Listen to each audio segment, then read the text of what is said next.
Hi, Aries. Welcome into your reading. I just did an Aries reading. I guess it's like a special or a bonus or whatever you want to call it. It's for single Aries looking for love. That's going to be released Sunday morning. So tune in if you're a single Aries looking for love. This is a general reading for all Aries in all parts of your life and world. I read the cards and you make sure they resonate to what it is to you. It is your work, is your career, is your friends, is your family, is your lover, is your husband, your wife, your boyfriend, girlfriend, whatever it is your scenario. Reading the cards best help describe to you and your life, okay?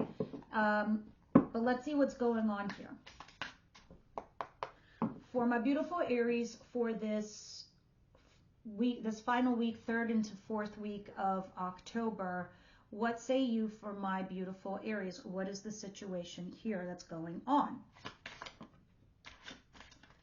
It was the same as single Aries. Wheel of Fortune. Why? You know what's funny? Oh, look at you, the Emperor at the bottom of the deck. So last night was a full moon that was a supercharged moon for all Aries. Mostly a supercharged moon for all cardinal signs, but specifically Libra, Aries. So I took like some of my crystals and I gave them a moon bath so they could be supercharged, because God knows I need to bring these crystals to my office because I deal with a lot of assholes. Just kidding. No, not really. But you know, we all need a little bit of protection. Anyway, so in the single Aries, I brought out the rose quartz, which is love. We're gonna bring out this jade, but it's also called something else. I forgot. This green crystals are for finances and money. This is to absorb negative energy, and of course, it's got to be a big fat one because there's a lot of shit around us. So, with that said, we're going to bring these into this reading since we had a super duper moon yesterday for Aries. So let's see how this is going to change your reading into this last week of October, because it was a transformative moon. So I know I'm doing a lot of blah blah, but it's very important and imperative I give you this message before we start this reading, because this is the marking of the first period of the moon, of what happens to you after this last moon. We had a 12-year karmic cycle end for all Aries. What does that mean? Your villain era is coming here. It's arrived. You probably felt the shadow effects. The unapologetic Aries is coming out, and you just don't give a shit. This is it. Obviously, we just have to be careful how aggressive we are, or at times where we have to give ourselves at least 10 seconds before we hit send or before we say anything that we cannot return back to us. Walking ourselves off the ledge kind of thing. But the boundaries will be heavier than ever. Not to the point where you're covering yourself up like nobody can meet you, learn you, but more to like, this is who I am. You like it or you leave it. Are you in or are you out? But what I'm trying to say to you, watch the approach and watch the method, because this part of you that's coming out is just like, you just wrapped up some 12 years of bullshit. So let's get into the reading, because this is the transitioning of the new you. And clearly I needed to say this to you because at the bottom of the deck, I saw the Emperor. This is the boss. End of story, period, goodbye, the end. The Emperor.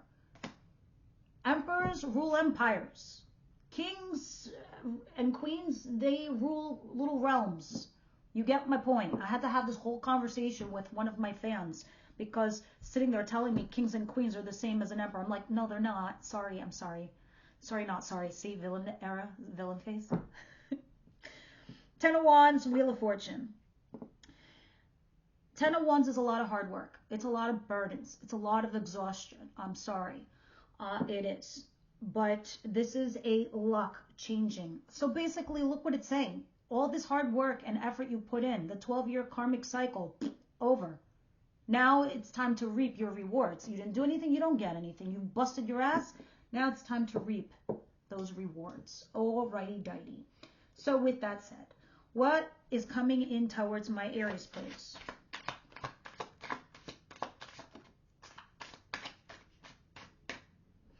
Nine of Pentacles. It is time for you to reap the rewards, as I just said.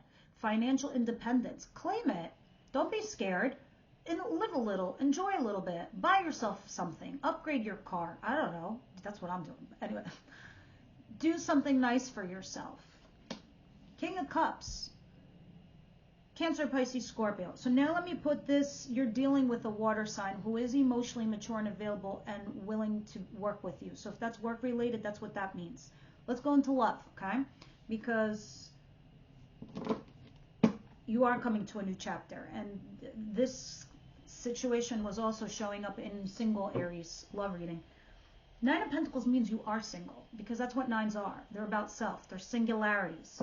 It is a single person. King of Cups, they're in the upright position. They're available for you, but maybe you're not interested. I don't know. We'll see why they're here. Cancer, Pisces, Scorpio. Again, they don't have to be this sign, but they are somebody that, you know, is available to you. The World, starting that new chapter I just got done talking about.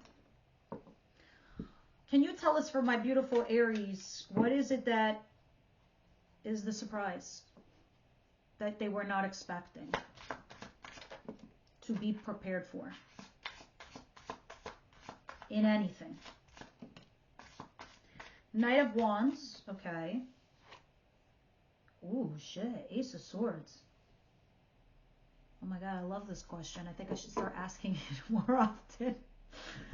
Knight of Wands and Ace of Swords. Guys, Ace of Swords is putting your cards on the table. It's truths. But it almost feels like it's spontaneous because of the Knight of Wands. If this is in regards to love, if you had like, if you're having something casual, it's in, it's out, but it's non-committal, because that's what the Knight of Wands represents. It's saying cards will be put on the table. Hello, Villanera. So fucking true. The unapologetic Aries is busting out. It's coming through. You're like, look, I'm going to put it all out there. Fuck it. You throw caution to the wind, because that's Knight of Wands. Knight of Wands doesn't cross their T's or dot their I's. So like, oh shit, did I forget to do that? Sorry, not sorry. Here it is. All right. Let's continue.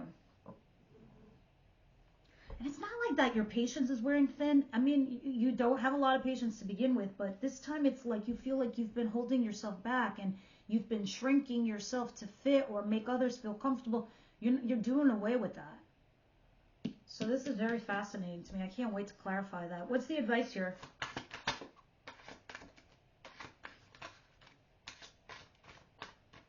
I need to do a cardinal sign reading for all four of you. Cancer, Libra, Aries, and Capricorn. Those are the cardinal signs. Anyway, Knight of Pentacles, another Knight. Five of Pentacles in reverse. The Tower in reverse. You have not let go of something from your past. It has been hanging on by a fucking thread. It is time to possibly let it go, or maybe not. I don't know why it's there in reverse. We're going to clarify it. Me personally, it means I'm holding on to something, and my advice would probably be like, let it go. But if it might, with a clarifier, it might say, hang on a second. Five of Pentacles in reverse means you're coming in from out of the cold, financially or, you know, emotionally with a person. Knight of Pentacles, go cautiously, go slowly, one foot in front of the other, so you can see things coming at you as they do, because you are going slow. You need to cross your T's. You need to cross your T's and dot your I's. You got to look over your shoulder. You do. It'll behoove you to do so, because there's the Ten of Pentacles, commitment, marriage, or a lot of money on your home. What is the outcome? Listen, also the Five of Pentacles in reverse sometimes is a person who comes from a place of lacking, that they're always looking at only the negative aspect, like why am I always losing? Why don't I ever get anything? Why is there it's something you also have to switch gears in your mind and change the perspective, because when you come from a mindset of like, I'm abundant, I will always be abundant, even if you're not at the moment. If you start changing that attitude, it will come to you. I promise. I promise, I promise. Because even I have negative days. Even I have bad days. and I force myself to change my perspective and my mindset. I put a smile on my face when I go to work, and I force my inner self to believe it so it looks genuine and real, not fake and forced. And things do change. Okay. 8 of Swords, Ace of Wands. Ace of Wands is a passion in new beginning or a passion new project. It's a new thing. It's exciting. But 8 of Swords, you feel stuck and trapped. If I was to say literal, like trapped in a car or in a home or in a marriage or in jail or in my mind. But 9 times out of 10, the 8 of Swords is in my mind. These are swords that I put up in my head because I haven't even tried to solve the problem. Because life is always about choices. Will I cause some damage? Maybe. Will I burn a bridge? Perhaps. But my ass ain't stuck no fucking more. I'm going on to the new thing. Ace of Wands. And at the bottom of the deck, let me tell you something. The Sun. Oh my God, I just got done saying in the singles reading for Aries, my 2 favorite combinations in the whole fucking deck is this. Oh my God, it gets better. As I keep pulling up these cards. The Fool. When the Sun and the Moon is in combination, that which is dark to you will become light. Everything will be clear. It is the happiest marriage and combination of cards to ever be. And then under that is your card, the Fool, taking a leap of faith and a risk. That is you being your unapologetic self, Ace of Swords. And now you're having an Ace of Wands, passionate new beginnings. Let us start clarifying these guys and see what's going on here. Wheel of Fortune. Ugh, do I have to put a blurb underneath, like skip the first 4 minutes of this video? I just thought they were important.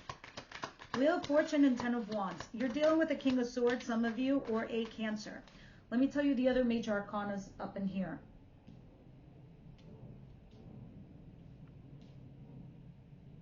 King of Cups is Cancer, Pisces, Scorpio. King of Swords is Gemini, Libra, Aquarius. Wheel of Fortune is Sagittarius, and the Chariot is Cancer. You are very much focused. There is this King of Swords who is going to change your life somehow, some way. I see the burdens with this person. It's a lot of work. It's heavy lifting. This person doesn't scream the I love yous. They don't shout the I love yous. You don't know how the fuck they feel. They're keeping that shit to themselves. I think they're showing you love in different ways. I say that because they're in upright position, meaning they are available to you. You are seeing each other. You are doing something. If this is work related, some shit's going to change here with the Wheel of Fortune. And things will progress with the Chariot moving forward. I do see the breadcrumbs down here though. Others of you, if this is work related, maybe a promotion, maybe some help. There seems to be some sort of backstab and betrayal in some, maybe work life or some shit, but I also see the 2 of Cups in partnership with you, the Queen of Wands, and then the Wheel of Fortune. Very interesting, guys. All right, let's continue.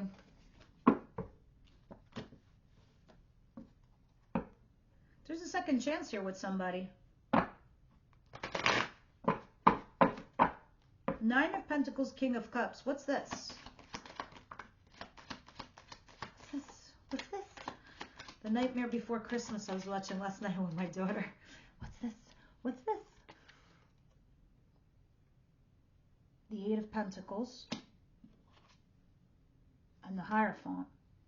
Marriage, commitment, tradition. Going to college is to get a degree is traditional. You know what I mean. So it's also education. Taking a traditional route. We date and we court people before we marry them. Tradition.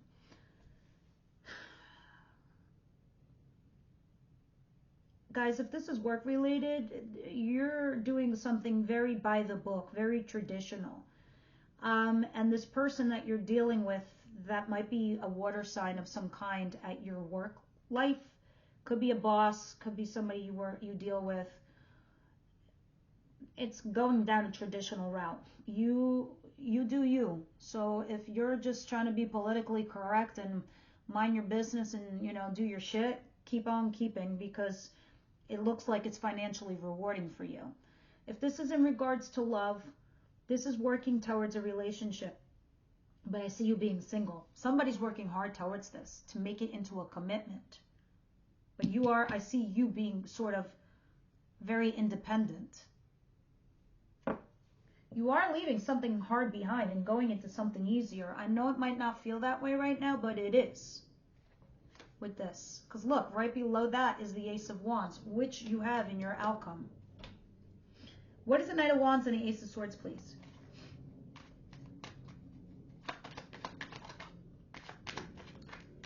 Oh, here's my Two of Cups. Oh my God, I love this. You have no idea. Oh my God, I just wanted to let me do my cross here. Guys, the Lovers and the Two of Cups. You know how many fucking times do I tell you, this ain't your boyfriend, your girlfriend. No, they're not your husband or your wife, they're your lover. But when I have a lover, it means because you either just met them or somebody be like not, cool beans in the world of their external environment. But when you put the Two of Cups next to it, guess fucking what? You both agree that you are soulmates, that you are meant to be together. It's interesting because I remember one of the fans who wrote on the comments in the below, and I read everybody. If you see a heart, I read it. If you don't have a heart, that means I didn't read it, and that's because, I don't know, sometimes YouTube doesn't put everything under there. One of the fans wrote that we know we love each other, which I think is a perfect example. We know we love each other, but distance, children, and our exes keep us apart. And I wrote back and I'm like, yes, but the only thing that can change is your love. How strong is it? Are you guys willing to fight for it? Are you willing to be together? Are you willing to make it work?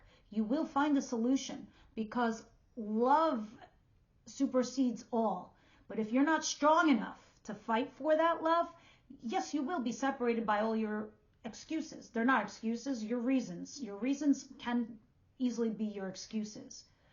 You can get rid of those. Nothing can hold a couple apart. It's like the whole Romeo and Juliet situation. Whatever's in your world, you can make anything work if you want to. That is what the Two of Cups is with the Lovers. You do. You make it fucking work. Oh, you live in New York and you live in California? Happy medium. I don't know, you move to Texas. Or one goes to the other.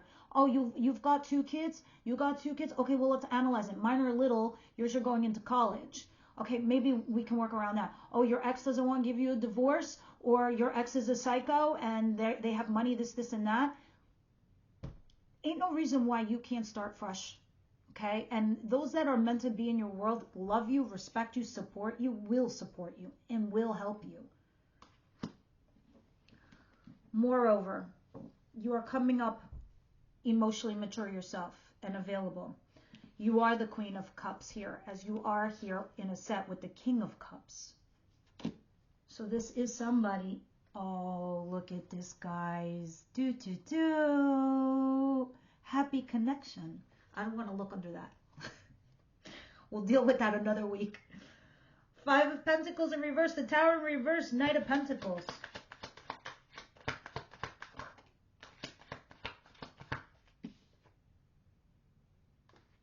If this is work related, there's a partnership here where you guys see eye to eye and you can make fucking magic. Make the magic. But cross your T's and dot your I's because it looks casual right now. Now, in your advice, you will be torn over something. You do have a crossroads, and it will put you in a mental state of affairs where you're going to go logical and rational. That is not your happy place to be anyway, because that is not you. You are a fire sign. I get it. You need to slay some shit, and this is why you raise the sword. You need to temper yourself, be patient, get out of your fucking head, and stop stressing because you will spiral. And you want to level up. You want a commitment. You want to get engaged. You want to move in. You want to be promoted at work. You want to be successful. That's just coming. You need to just rationalize all of this. Don't lose control because you're on the right track. You're on the right path. If you let your thoughts deceive you or your emotions get the best of you, you've lost the plot. Sorry, you just did. Because right now, you're on the right track. Your train of thought is perfect. What you're doing is great. Come in from out of the cold. Why the fuck you out there in the first place? You were not really there. The Tower in reverse. Something fell apart in the past. That was the past. We got a future, okay? And I say this all the time. Somebody else said to me, oh, like, I made some bad choices. I made some bad decisions. I was like, yeah, every, past has a sinner and every future has a saint in it. Why can't you be that future? Forget the fucking past. Clean slate. Let's go. You will have to make some choices, though. And you want to make them because you don't want to stay stuck. All right. Temper yourself. Be patient. Don't spiral. Just keep going. Slowly, cautiously, Knight of Pentacles, and bring yourself in from out of the cold. Oh man, if you've been betrayed in the past, don't think it's going to happen again. You can't let that be your driving force. 8 of Swords and Ace of Wands. 7 of Cups. Knight of Cups. Page of Wands. Knight of Wands. 7 of Cups. Okay, for some of you work-related, the instant feeling I got was that you're working with a team and somehow, some way, you're spearheading it, or they're all listening to you, even if you're not the head of it. You got all kinds of people here. And you got all kinds of messengers also. I see that there's a new thing on the agenda for you. A passionate new beginning with a person in romance or a job, proposal, project. 7 of Cups is that you're pausing and you're reflecting what is the right option for you. I see that somebody there could be flaky, Knight of Wands, and, they're in, they're out. But then there's the Knight of Cups. This is somebody who gives you an emotional invitation to talk on an emotional level. You will be curious. So for those regarding love, although you feel stuck and trapped, you're intrigued by someone or something. Somebody asks you out, and it's very spontaneous, and it's very casual. And you're going to have to debate what your options are. If this is work-related, same. You feel stuck and trapped, but you do have a new project and proposal. And one looks flaky, the other one looks like, I don't know, something on an emotional level. I see the King of Wands at the bottom of the deck. So now I see 2 kings. 2 people. And under that is the 2 of Pentacles. Interesting. So this makes you curious. You're like, well, what about that person or that way or that direction or that team? I don't know. You start weighing your pros and cons. Something is coming to you to make you feel this way. Some kind of invitation. All right. That's what's happening for that week. Romance. Angels. What say you? For my hooked up Aries or sort of not hooked up Aries. Aries, please. It's not shuffling. That's why I'm asking. Let me tell you, shit went a-flying in life in the single Aries reading. See, retreat. It's time to disconnect from the world. If this is love related, I feel like what it's trying to say, and we'll see when we in the extended, I think you're taking a step back to reflect, to make a choice or to think about whatever it is that's going on here. Because you're not making a decision and you're going to have to. Because I do see the bottom of the deck releasing your ex. They're not your future. This Ace of Stuff is your future. All right. Angels of Abundance. And then we move on to the extended. What message do you want to give Aries, please? Angels of Abundance, please. Sever vows of poverty. What? Are you guys like scared to spend your shit? I told you, 9 of Pentacles. Go fucking have fun. You are now being financially rewarded. Do not be scared. Dear one, there's no need to suffer or sacrifice. Hold the intentions of undoing any vows of poverty or self-denial that you have made consciously or unconsciously in your lifetime. As you do so, All effects of these vows will be undone for everyone involved in all directions of time. So, if you keep saying, I'm broke, I'll always be broke, I'll never have money, that's what you'll get. But if you say, I got a job, I'm making money, I've got opportunities, I can make more money, sever those vows that you said that you'll never amount to anything. That's bullshit. That's like self-sabotage. Sever vows of poverty. All right, guys, comments down below. Thank you so much.